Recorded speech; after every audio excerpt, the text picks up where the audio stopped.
గురుగారు మరో ఉత్తరం చూద్దాం. కొవ్వూరు నుంచి భానుప్రియ గారు రాస్తున్నారు.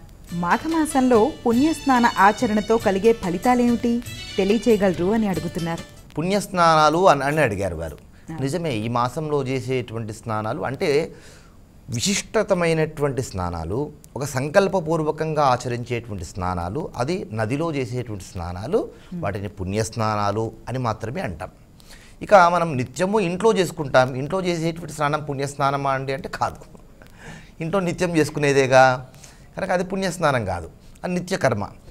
అయితే మాఘమాసంలో ఈ మాఘ పురాణం చదువుకోవాలని చెప్పాము కదా, కుదిరినంత వరకు ఎవరికైనా ఒకవేళ అవకాశం కుదిరితే కనుక నదికి దగ్గరలో ఉండేటువంటి వారు నదిలో చక్కగా స్నానం ఆచరించి ఆ తర్వాత ఇంటికి వచ్చి మాఘ పురాణము అనేటువంటిది చదువుకోవచ్చు.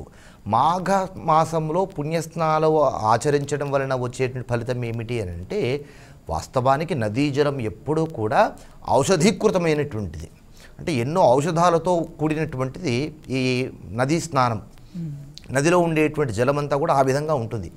అంతకుముందు మనం భాద్రపద మాసంలో వినాయక నవరాత్రులు చేసి 21 రకాల పత్రాలతో మనం గణపతికి నిమజ్జనం చేస్తాం. ఆ నిమజ్జనం చేసినటువంటి ఆ పదార్థాలన్నీ కూడా నదిలో నిక్షిప్తమవుతాయి.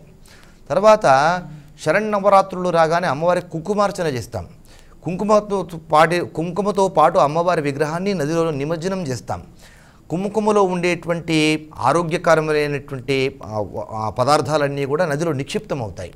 ఇలా గణపతికి చేసినటువంటి పూజా ద్రవ్యాలు, అమ్మవారికి చేసినటువంటి పూజా ద్రవ్యాలు నదిలో నిక్షిప్తమయ్యి అందులో ఉన్నటువంటి ఔషధ గుణాలన్నీ కూడా నదీ నీళ్లతో కలిసిపోవడం వలన ఆ నదీ జలం అంతా కూడా ఒక రకమైనటువంటి ఔషధమైనటువంటి జలంగా, అంటే సాధారణ పరిభాషలో చెప్పాలంటే ఒక మెడిసిన్గా తయారమవుతాయి.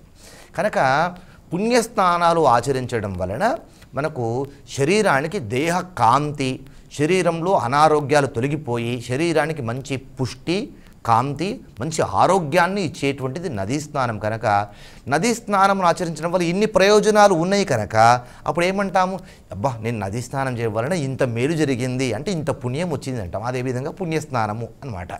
కనుక ఇట్లా నదీ స్నానంలో ఆచరించడం వల్ల ఈ విధమైనటువంటి ఫలితాలు అనేటువంటివి లభిస్తాయి.